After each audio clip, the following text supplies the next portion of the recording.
नमस्कार. आज आपण इयत्ता 11वी विषय चिटणीसाची कार्यपद्धती यातील प्रकरण 1 सुरू करणार आहोत. तत्पूर्वी वाणिज्य शाखेत प्रवेश घेतलेल्या सर्व विद्यार्थ्यांचे हार्दिक स्वागत. तुम्हाला वाणिज्य शाखेतील महत्त्वाचा विषय चिटणीसाची कार्यपद्धती याविषयी आज काही सांगणार आहे.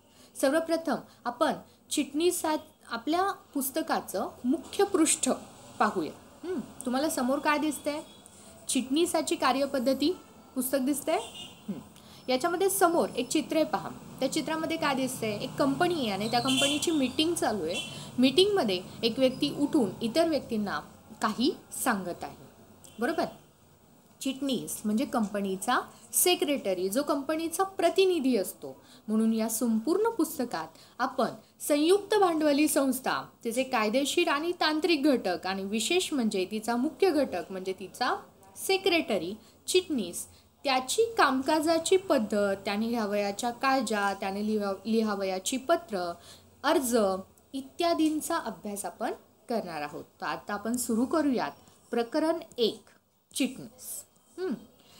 सगळ्यात सुरुवातीला चिटणीस म्हणजे काय, त्याची व्याख्या, अर्थ, वैशिष्ट्ये, महत्त्व, गुण या सर्वांचा आपण या प्रकरणामध्ये अभ्यास करणार आहोत. पाहूयात प्रकरण 1 चिटणीस.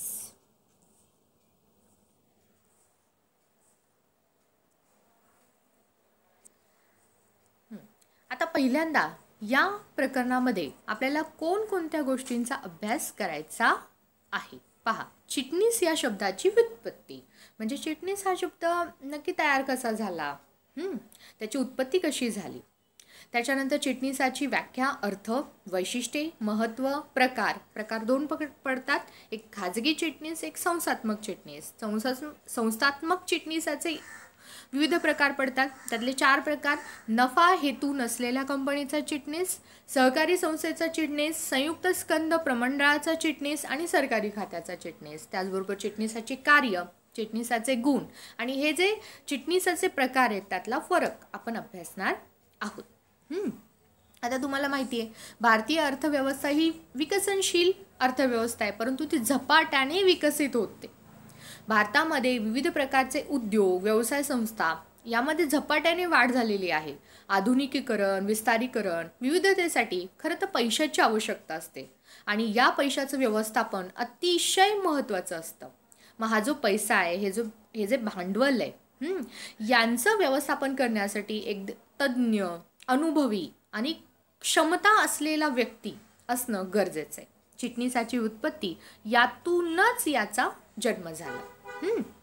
आता पाहूयात चिटणीस शब्दाची व्युत्पत्ती. 19व्या शतकाच्या उत्तरार्धात दैनंदिन पत्रव्यवहार आणि वित्तविषयक कार्यामध्ये गुंतलेली व्यक्ती म्हणजे चिटणीस होय. 19व्या शतकाच्या उत्तरार्धात जो दैनंदिन पत्रव्यवहार करतो किंवा वित्तविषयक कार्य करतो, अशा कार्यामध्ये गुंतलेल्या व्यक्तीला चिटणीस असं म्हणतात.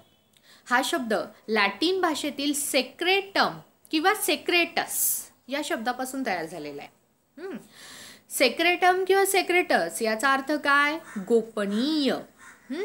आणि सेक्रेटरी या इंग्रजी शब्दाची उत्पत्ती लॅटिन भाषेतील सेक्रेटरियस या शब्दापासून झालेली आहे. नीट पहा, गाळेल जागाला किंवा जोड्या लावायला हे येतच. सेक्रेटरी हा इंग्रजी शब्द आहे. कुणाला? चिटणीस या शब्दाला, सचिव या शब्दाला. त्याची उत्पत्ती कशी झाली आहे? सेक्रेटरियस या लॅटिन शब्दापासून झालेली आहे. सेक्रेटरियस म्हणजेच अशी व्यक्ती जी दुसऱ्या महत्त्वाच्या व्यक्तीसाठी काम करते. पुढं, चिटणीस ही अतिशय महत्त्वाची व्यक्ती आहे, म्हणून जी अति कार्यमग्न असलेल्या महत्त्वाच्या व्यक्तीचे महत्त्वाचे दस्तऐवज गोपनीय ठेवण्याचे व सांभाळण्याचे काम करते. आता पुढं, रोमन साम्राज्यात स्क्राइब एक व्यावसायिक पत्रलेखक होते. पहा, लॅटिन साम्राज्याचं पाहिलं, आता रोमन साम्राज्याचं बघा. स्क्राइब हे व्यावसायिक पत्रलेखक होते. प्राचीन भारतीय इतिहासात चिटणीसाचं काम करणाऱ्या व्यक्तीला अमात्य, सचिव किंवा चिटणीस असं म्हटलं जायचं. पुढं, अलीकडच्या काळात राज्य आणि केंद्र सरकारच्या विविध खात्यातही चिटणीस नियुक्त केले जातात, जे सचिवालयातील मंत्री महोदयाच्या नियंत्रणाखाली कामं करतात. आता आपण व्युत्पत्ती पाहिली, या व्युत्पत्तीवरूनच समजून घेऊ. नीट लक्षात घ्या. अभिनेते, पुढारी, मंत्री, मोठा उद्योजक यांच्याकडं पत्र लिहायला वेळ असतो का? त्यांच्याकडे वित्त व्यवस्थापन करायला वेळ असतो का? विविध व्यक्तींना ॲट अ टाइम भेटायला वेळ असतो का? ते त्यांचं काम कधी करणार आणि हे इतर कामं कधी करणार? मग अशा वेळेस ते अतिमहत्त्वाचे व्यक्ती होतात. म्हणजे अतिमहत्त्वाचे व्यक्ती म्हणजे पूर्वीच्या काळात पण राजा वगैरे, प्रधान वगैरे अतिमहत्त्वाचे व्यक्ती ज्यांच्याकडं छोट्या छोट्या कामांसाठी वेळ नसतो, ते ती कामं करण्यासाठी आपल्यातर्फे एखाद्या व्यक्तीची नियुक्ती करतात. त्यालाच सचिव, चिटणीस, सेक्रेटरी, अमात्य आणि अमात्य असं म्हटलं जातं. आलं लक्षात चिटणीस या शब्दाची उत्पत्ती. आता पुढे तक्ता दिसतोय आपल्याला, आपण नीट पाहूयात. उत्पत्ती बघूया. लॅटिन भाषा, मूळ नाव सेक्रेटरियस आणि त्याचा अर्थ गोपनीय लेखक किंवा अधिकारी ज्याला त्याच्या मालकीने गोपनीयतेची सूचना दिलेली आहे. पूर्णपणे सगळी माहिती गोपनीय ठेवायची, गुप्त ठेवायची, कुणाला सांगायची नाही. रोमन साम्राज्यात चिटणीसाला स्क्राइब असं म्हटलं जायचं. तो एक व्यावसायिक पत्रलेखक असे. भारतीय इतिहासात चिटणीसाला अमात्य, सचिव, चिटणीस असं म्हटलं जातं आणि तो एक गोपनीय नोंदी ठेवणारा व्यक्ती आहे. आता थोडीशी अतिरिक्त माहिती घेऊयात. अतिरिक्त माहिती काय आहे पहा. इसवी सन 1870 मध्ये सर आयझॅक पिटमन याने एक शाळा स्थापन केली जिथे विद्यार्थी व्यावसायिक लेखक म्हणून पात्र होऊ शकते. आता खूप साऱ्या महत्त्वाच्या व्यक्ती आहेत, त्यांना अशा तज्ज्ञ हुशार व्यक्तीची गरज असते. मग खास व्यावसायिक लेखक असावेत म्हणून सर आयझॅक पिटमन यांनी एक शाळा स्थापन केली. 1888 मध्ये टाईपरायटर, टंकलेखन मशीनचा शोध लागल्याने सचिवाची भूमिका वाढली. आता त्यानंतर 1888 मध्ये आधी हातानेच लिहायचे पत्र, नंतर टाईपरायटर आले, टंकलेखन करायला लागलं आणि मग सचिवांची अजून गरज भागली ज्यांना टाईपरायटर चालवता येतो. व्यावसायिकतेला प्रोत्साहन देण्यासाठी 1942 मध्ये अमेरिकेत राष्ट्रीय सचिव संघ, नॅशनल सेक्रेटरी असोसिएशन तयार केला गेला. त्यानंतर एक विशेष सचिव दिन तयार करण्यात आला. तो दिवस एप्रिल महिन्याच्या शेवटच्या आठवड्यात असतो. हा आठवडा प्रशासकीय व्यावसायिकांचा आठवडा म्हणून म्हटला जातो. आलं लक्षात. आता पाहूयात चिटणीसाची व्याख्या आणि अर्थ. पहा पुढे दिसतंय. ऑक्सफर्ड शब्दकोशाप्रमाणे म्हणजे ऑक्सफर्ड डिक्शनरीनुसार दुसऱ्याच्या वतीने लिहिण्याचे काम करणारी व्यक्ती. नेहमी लक्षात ठेवा, जी व्याख्या आहे ती तुम्हाला डबल अवतरण चिन्हात लिहायची. व्याख्या म्हणजे एखाद्या व्यक्तीने सांगितलेलं त्याचं मत किंवा त्याचे शब्द, त्याचे उद्गार. डबल अवतरण चिन्हात दुसऱ्याच्या वतीने लिहिण्याचे काम करणारी व्यक्ती, विशेषतः जी दुसऱ्या व्यक्ती, संस्था, मंडळ यांचा पत्रव्यवहार सांभाळते, नोंदी ठेवणे आणि इतर विविध कामे करण्यासाठी नियुक्त केली जाते, तिला चिटणीस असे म्हणतात. डबल अवतरण चिन्ह पूर्ण. ही होती ऑक्सफर्ड डिक्शनरीनुसार. त्याच्यानंतर कंपनी कायदा काय सांगतो पहा. कंपनी कायदा काय सांगतो. कंपनी कायदा 2013 कलम 2 उपकलम 24 नुसार, नीट पहा, कंपनी कायदा 2013 कलम 2 उपकलम 24 नुसार कंपनी चिटणीस किंवा चिटणीस याचा अर्थ कंपनी सेक्रेटरीज ॲक्ट 1980 च्या सेक्शन 2 च्या उपकलम I मधील C मध्ये परिभाषित केल्याप्रमाणे ज्याची नियुक्ती कंपनीने या कायद्याखाली कंपनी चिटणीसाने करावयाची कामे करण्यासाठी केली आहे अशी व्यक्ती होय. ही जरा मोठी आहे व्याख्या. आणि तिसरी व्याख्या अतिशय सोपी.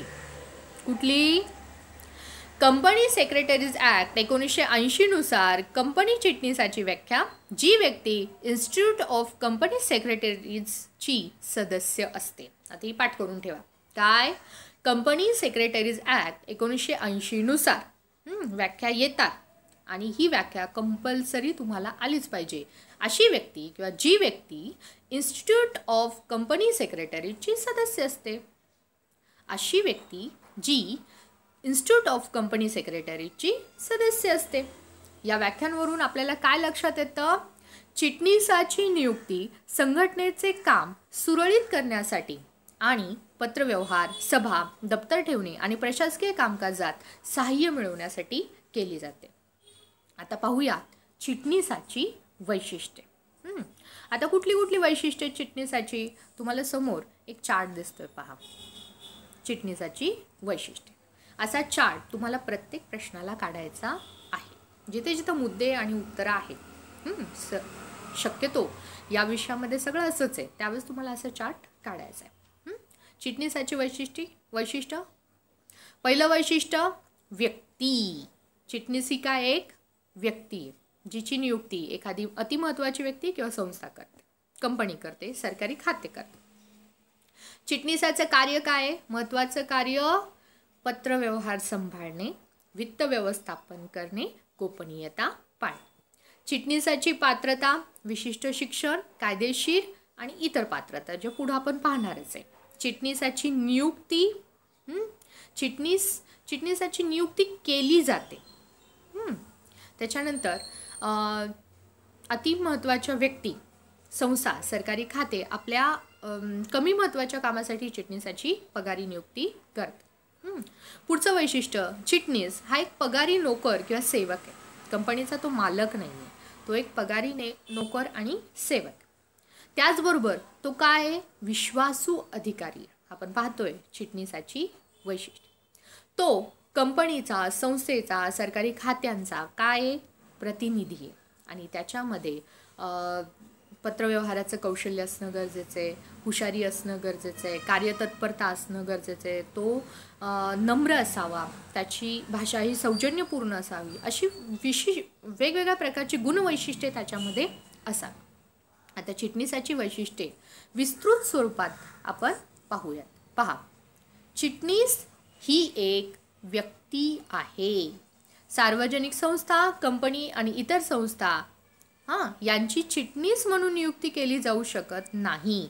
जो हाडामासाचा माणूस आहे, अशा व्यक्तीचीच चिटणीस म्हणून नेमणूक केली जाते. पुढं चिटणीसाची कार्यकर्तव्ये. चिटणीसाला दैनंदिन आणि प्रशासकीय कामे करावी लागतात. उदाहरणार्थ पत्रव्यवहार सांभाळणे, सभेचे आयोजन करणे, कागदपत्र सांभाळणे, जतन करणे, माहिती पुरवणे, प्रमुखांच्या सूचनेप्रमाणे किंवा संस्थांच्या आदेशाप्रमाणे कारकुनी स्वरूपाची काम पार पाडणे. याच्यामध्ये कारकुनी स्वरूपाचे काम पार पाडणे, याच्यामध्ये नियुक्त्या देणे, वेगवेगळ्या लोकांची अपॉइंटमेंट द्यायची आहे, त्यांची मुलाखत घ्यायची आहे, त्यांना स्मरणपत्र पाठवायची आहेत, कर्मचाऱ्यांच्या प्रश्नांची उत्तरं द्यायची आहेत. हे चिटणीसाचं कर्तव्य संस्था किंवा प्रमुखानुसार बदलणारं असतं. पुढं पात्रता. आता चिटणीसाची पात्रता काय हवी आहे? प्रत्येक चिटणीसाला व्यावसायिक संघटनेच्या प्रकारानुसार विशिष्ट पात्रता धारण करणं आवश्यक असतं. जर चिटणीसाची नियुक्ती सार्वजनिक किंवा खाजगी कंपनी यांनी केलेली असेल तर कंपनी कायदा 2013 नुसार जी पात्रता दिलेली आहे, कंपनी कायद्यात जी पात्रता दिली आहे त्यानुसार त्याने पात्रता धारण केलेली असावी. या पात्रतेबाबत विस्तृत स्वरूपात आपण पुढं अभ्यासणार आहोत. पुढं नेमणूक. चिटणीसाची नेमणूक व्यक्ती, व्यावसायिक संस्था, सहकारी संस्था, सार्वजनिक संस्था, कंपनी, सरकारी खाते यांच्याकडून केली जाते. पुढं 5. पगारी नोकर आणि सेवक. चिटणीस हा एक पगारी सेवक आहे. त्याला त्याच्या मालकाकडून किंवा संस्थेकडून दरमहा वेतन दिले जाते, ठराविक मानधन दिले जाते. हा एक महत्त्वाचा अधिकारी आहे. आता मानधन म्हणजे काय? प्रदान केलेल्या सेवेसाठी व्यावसायिक व्यक्तीस दिलेली फी किंवा मोबदला. पुढं 6. विश्वासू अधिकारी. चिटणीस हा संस्थेची गोपनीय माहिती सुरक्षित ठेवणारा परिरक्षक म्हणून काम करतो. चिटणीसाचा संस्थेतील उच्च व्यवस्थापन आणि धोरणाची अंमलबजावणी यांच्याशी जवळचा संबंध असतो. परिरक्षक म्हणजे कस्टोडियन. संस्थेची जी काही गोपनीय माहिती आहे, महत्त्वाची माहिती आहे, याचा तो रक्षक असतो, कस्टोडियन असतो. पुढं 7. प्रतिनिधी. चिटणीस हा संस्थेचा प्रतिनिधी म्हणून भूमिका पार पडतो. यामध्ये 2 प्रकार पडतात, व्यक्तिगत चिटणीस आणि संस्थात्मक चिटणीस. व्यक्तिगत चिटणीस म्हणजे खाजगी व्यक्तीचा किंवा एका व्यक्तीच्या हाताखालचा चिटणीस, आणि संस्थात्मक चिटणीस म्हणजे संस्था, सरकारी खाते किंवा संस्थेचे प्रतिनिधी यांचा चिटणीस, आणि तो या दोन्हीचा प्रतिनिधी म्हणून काम करतो. आता चिटणीसाकडे असलेले गुण. कोणकोणते गुण पाहिजेत? दैनंदिन आणि प्रशासकीय कामे यशस्वीरित्या पार पाडण्यासाठी चिटणीसाने काही गुण अंगीकारणे आवश्यक आहे. उदाहरणार्थ, त्याच्याकडे एकाग्रता हवी, व्यवहार चातुर्य हवं, बुद्धिमत्ता हवी, निष्ठा हवी, सहकार्य भावना हवी, सौजन्य हवं, नेतृत्व हवं, सुव्यवस्था आणि नम्रता हवी. हे गुण त्याला आवश्यक असतात. ही होती चिटणीसाची वैशिष्ट्ये. आजच्यासाठी एवढंच. धन्यवाद.